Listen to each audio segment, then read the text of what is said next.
नमस्कार. लक्ष्मीच्या पावलांनीमध्ये आपल्याला येणाऱ्या आठवड्यामध्ये एक जबरदस्त असा ट्विस्ट पाहायला मिळणार आहे, ज्यामध्ये आपण पाहतोय की कला स्वतःच्या हाताने सगळी काही डेकोरेशनची तयारी करते, मंगळागौर छान सजवते. पाहुणे सगळे येतात आणि सगळे खेळ खेळून निघून पण जातात. आणि पाहुणे निघून गेल्या गेल्या लगेचच अद्वैत म्हणतो, झाला ना खेळ आणि गेलेही पाहुणे, आता मला काही नाटक करायची गरज नाही आणि हिच्यासोबत पूजा करायचीही काही गरज नाही, असं म्हणत तो त्याच्या रूममध्ये लगेच जायला निघतो. आणि इकडे कलाला वाईट वाटतं, म्हणजे पाहुणे होते तोपर्यंत हा मला बायको म्हणून मिरवत होता आणि पाहुणे गेले तर सोयीस्करपणे मला बाजूला करून दिलं, म्हणजे मी काही ते शोची भावली दिसते, हवी तेव्हा वापरा, हवी तेव्हा ठेवून द्या, भारी हाय तुझा अद्वैत, असं म्हणत ती आता अद्वैतला खडेबोल बोलू लागते. म्हणजे तू तुझ्या सोयीनुसार बायको बनवतो, तुझी सोय संपली की तू लगेच मला बाजूला सारतो, म्हणजे हे असं झालं आहे, तुझी खेळणी झाली आहे. मी जेव्हा हवी तेव्हा खेळायला घ्यायची, जेव्हा नको असेल तेव्हा बाजूला करून द्यायची, पण मीही माणूस आहे, जिवंत आहे, मलाही भावना आहे, मलाही मन आहे, त्या मनात मलाही दुःख होतं. आणि मग आता थेटच आबांना सांगते, आबा तुम्हाला कितीही आता काही वाटलं तर मी दरवेळेला तुमचा विचार करते आणि माझ्या भावना मी बंद करून टाकते मनामध्ये, पण आता मी तुम्हाला थेटच सांगते, मला या घरात राहायचं नाही, मी पूजा करणार नाही, असं म्हणत ती थेट निघते आणि तिच्या घरी आईवडिलांच्या घरी जाण्यासाठी. आणि मग तिथून तरा तरा तरा तरा निघून जाते, मागे वळूनही ती एकदाही पाहत नाही. आबा तिला हाक मारण्याचा प्रयत्न करत असतात, तोपर्यंत ती निघून गेलेली असते आणि आबांना इकडे छातीत दुखायला लागतं.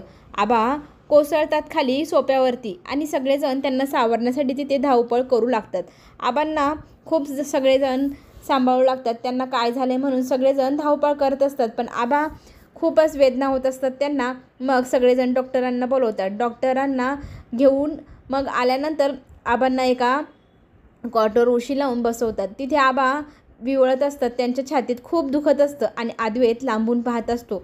आबा डॉक्टरांना सांगत असतात, माझ्या नातवाचा संसार व्हावा हे माझे सगळ्यात मोठं स्वप्न, पण मला ते आता सत्यात येईल असं वाटत नाही आणि ह्या घराण्याला जणू काही श्रापच आहे. कुठल्याही प्रकारे माझ्या घरातली सगळी कपल्स अजिबात सुखी नाही, काही ना काही कारणाने कोणाच्या ना कोणाच्या पदरात दुःख आलेलंच आहे.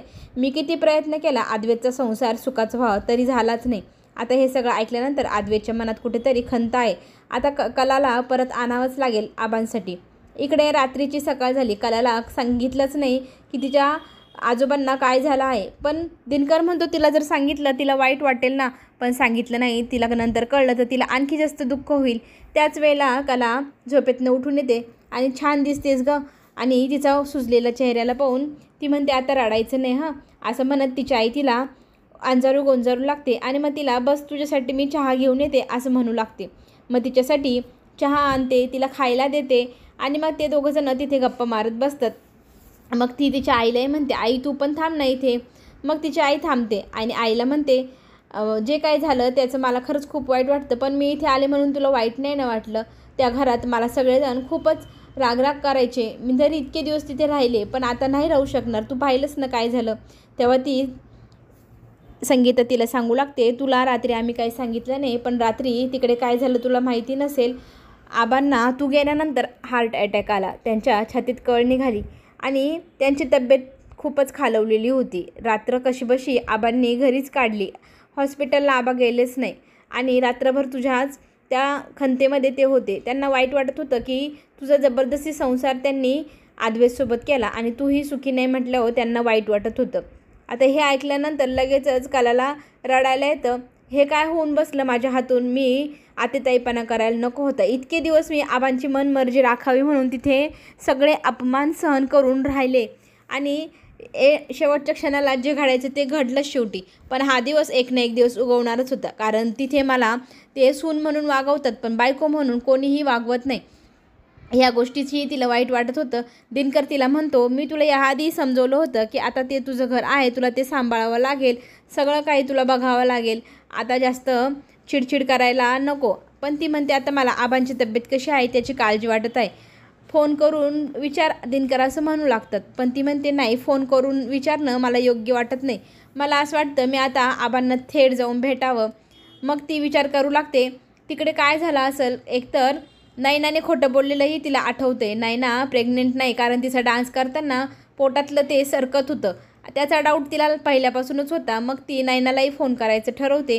नयना आपली सकाळी सकाळी सेटिंग करत असते पोट दिसावं म्हणून कपडा बांधायची, ओढणी बांधायची, आणि त्याच वेळेला तिला कॉल येतो. ही मुलगी मला कशाला फोन करते म्हणून बावळट असं करत फोन कट करते. 2 वेळा फोन कट करते. तिसऱ्यांदी परत कला फोन लावते. कला तिला सांगते, तुला जर वाटत असेल तू माझ्यापासून पिछा सोडशील, असं काही होणार नाही. मला तुझं सत्य समजलं आहे. तू प्रेग्नेंट नाही. तुझ्या पोटाला बांधलेली ओढणी सारखी खाली सरकत होती आणि ती तो वरती ओढत होती. आता मला येऊन भेट, मी तुझं बघते काय करायचं. तेव्हा ती फोन कट करते. आता ती विचारत पडते, नयना दिदीचं सत्य कुणासमोर येण्या अगोदर ती सगळ्यांसमोर मला बोलायला हवी तिच्यासोबत, असा विचार करू लागते. इकडे कला आबांना भेटायला येते. आबा त्यांच्या रूममध्ये बसलेले असतात. आबांना ती म्हणते, आत येऊ का? मग आबा म्हणतात, हो ये ना, काय झालं? मग ती म्हणते, आबा मला तुमच्याशी बोलायचं आहे. आबा म्हणतात, हो बोल की. तेव्हा ती म्हणते, मला माहिती आहे इतके दिवस मी तुमची मनमर्जी राखली, इथे राहिली, आणि त्या दिवशी मी असं वागायला नको होतं ज्याने तुम्हाला इतका त्रास झाला. माझी अजिबात अशी इच्छा नव्हती तुम्हाला त्रास देण्याची. आबांची ती विनंती करू लागली. आबांना म्हणते, आबा माझ्याकडनं जे काही झालं ते चुकीचं झालं, मला लहान म्हणून माफ करा. तेव्हा आबा मग तिला समजवतात, माफी वगैरे मागू नको. खरं तर माफी मी मागायला हवी. मी तुम्हाला जबरदस्ती ह्या नात्यामध्ये अडकून ठेवलं होतं. आता मी तुम्हाला दोघांनाही मुक्त करतो. आता माझी अजिबात तुमच्या दोघांवरती काहीच जबरदस्ती नाही. तुम्ही दोघांनी एकत्र यावं म्हणून. आत्तापर्यंत माझ्यासाठी तुम्ही राहिलात, पण आता अजिबात गरज नाही, असं म्हणत आबा तिला म्हणतात, तू आता ह्या बंधनातून मुक्त आहे, असं तिला सांगू लागतात. तेव्हा ती आबांना म्हणते, आबा मला माझा स्वाभिमान हवा. ह्या घरात मला प्रत्येकजण कोणी ना कोणी काही बोलतं. मला सून म्हणून अजूनही तिच्या सरोजनी स्वीकारलेलं नाही, आणि जबरदस्तीचं नातं मला नको आहे. मला मान हवा.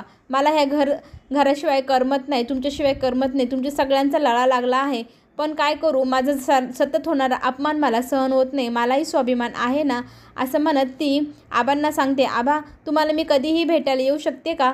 तेव्हा आबा म्हणतात, हो मला भेटायला तू कधीही येऊ शकते. अजिबात माझी त्याच्यासाठी अडवणूक नाही. एक छान नात म्हणून मला तू कायम भेटायला येत राहा. तेव्हा ती आबांना प्रॉमिस करते, मी तुम्हाला भेटायला अधूनमधून येत राहीन. कधीही मला आठवण आली की मी तुम्हाला भेटेल. तुम्हालाही आली तर मला बोलवून घ्या, मी नक्की येईल, असं म्हणत ती आबांचा निरोप घेऊन निघते. ती निघून गेल्यानंतर आबांना पुन्हा ते क्षण आठवतात ज्या क्षणाला सगळ्यात पहिले कला या घरात आली होती. तिचे पावलं जे आपल्या घरात पडली, त्याच्यानंतर ती गेल्यानंतर आता आपल्या घराचे वासे फिरणार हे आबांना नक्कीच कळलं आहे. आबांना फार काळजी वाटते, पण आबा म्हणतात, मी असं जबरदस्तीने नाही करू शकत तिच्यावरती, तिलाही मन आहे ना. मग ती निघून गेल्यानंतर अद्वैत विचारतो, कला आली होती? आबा म्हणता, हो आली होती. तिला आता मी कायमचं मुक्त केलं आहे. तिला ह्या जबरदस्तीच्या नात्यात मला अडकवायचं नाही, आणि तुलाही मी मुक्त करतो. तुम्ही दोघं तुमच्या मनाप्रमाणे वागू शकतात. पण आता अद्वैत आबांची माफी मागतो, आणि मी लगेचच जाऊन कलाला आपल्या घरी घेऊन येतो. आबा काळजी करू नका, माझ्याजवळून चूक झाली, मी मान्य करतो, असं म्हणत तो तडातडा लगेच कलाला घ्यायला जातो. आता आबांना फार आनंद होतो की याला त्याची चूक कळली आहे. आता तो त्या कलाला घेऊन नक्की येणार, म्हणून त्यांनाही आनंद होत असतो. कला घरी आल्यानंतर तिला सगळेजण विचारतात, आबांची तब्येत कशी आहे, काय आहे? मग ती सांगू लागते, आबांची तब्येत एकदम ठणठणीत आहे. आबा मला बोलले, तुम्हाला भेटायला कधीही येऊ शकते. ह्या बंधनात अडकून राहण्याची अजिबातच गरज नाही, असंही आबा बोलले. आणि नात म्हणून तुम्हाला कधीही येऊन भेटू शकते, हेही आबा बोलले. आता आबांची तब्येत छान आहे, त्यामुळे काहीही काळजी करण्याचं कारण नाही, असंही ती सांगत असते. त्याच वेळेला काजल काहीतरी जोक मारते. मग संगीता तिला मारायला धावते, आणि मग त्यांची लपाछपी तिथे सुरू होते. आनंदाने ते खेळ खेळत असतात. इकडे अद्वैत कलाच्या घरी माहेरी आलेला असतो. आता कलाला काही करून घरी घेऊन जायचं त्याने ठरवलेलं असतं. त्याप्रमाणे तो घरामध्ये एंट्री करतो, आणि जावई बापू आले म्हटल्यावर सगळेजण आश्चर्यचकित होतात. आणि अद्वैत सांगतो, खरं तर मी आज तुमच्या सगळ्यांची माफी मागायला आलो आहे. मी आजपर्यंत फार चुकीचं वागलो. आणि त्यात तितक्या संगीता म्हणतात, तुम्ही जावई आहात, आमची माफी मागू नका. आमची काही चूक झाली असेल तर आम्हाला सांगा, पण अशी माफी वगैरे मागू नका, असं म्हणते. आणि तिला आनंदही होत असेल, जर यांनी कलाला वापस न्यायचं ठरवलं तर मी लगेचच कलाला जायला सांगेल. इकडे आडेवेडे घेत अद्वैत म्हणू लागतो, खरं तर मी तुमची माफी मागायला आलो आहे. मी कलाला घरी घेऊन जायला आलो आहे. कला मला माफ कर. मी आजपर्यंत तुझी दरवेळेला अवहेलना केली, अपमान केला, पण इथून पुढे करणार नाही, असं म्हणत तो तिच्यासमोर हात जोडून उभा राहतो.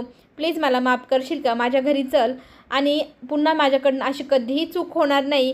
हवं तर मी कान पकडतो, असं म्हणत तिच्यासमोर तो जाऊन बसतो. मग ती त्याच्याकडे रागारागाने बघत असते. तरी तो समजवत असतो, आजपर्यंत झालं गेलं तू विसरून जा, पण आजपासून मी तुला मानाने माझी बायको म्हणून घरात स्थान देईल. आणि मग तिची आई तिला समजवते, जा बाळा, तुझा नवरा तुला घ्यायला आला आहे, एक संधी त्याला दे. असं म्हटल्यानंतर कला संधी द्यायला तयार होते आणि त्याच्यासोबत निघते. मग निघतानाही ती पुन्हा एक सांगते, ही शेवटची आपल्या दोघांची संधी हं. आणि अद्वैत म्हणतो, हो मी आता तुला तक्रार करायला एकही जागा देणार नाही.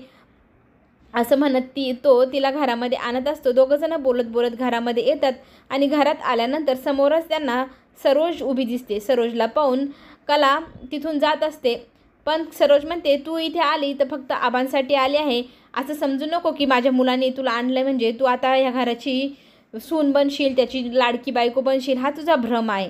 तेव्हा ती म्हणते, आता माझ्या नवऱ्याने मला वचन दिलं आहे, त्यांनी मला बायको म्हणून, पत्नी म्हणून स्वीकारलं आहे, म्हणून मी या घरात त्यांच्यासाठी आले आहे. आता मला तुम्ही सांगायची गरज नाही, कारण मी इतके दिवस तुमची इतकी मनमानी सहन केली, तुमच्या इतके पुढे पुढे केलं तरी तुम्ही मला सून म्हणून स्वीकारत नाही. तेव्हा अद्वैतही म्हणतो, आई इथून पुढे माझ्या बायकोचं झालेला अपमान मला अजिबात सहन होणार नाही. प्लीज तूही तिचा अपमान इथून पुढे करू नको. मी तिला पत्नी म्हणून स्वीकारणार आहे. पुढे जे काय होईल ते पाहणं रंजक ठरणार. त्याच्यासाठी चॅनलला नक्की सबस्क्राईब करा, म्हणजे नवनवीन व्हिडिओ तुमच्यापर्यंत लवकर पोहोचेल.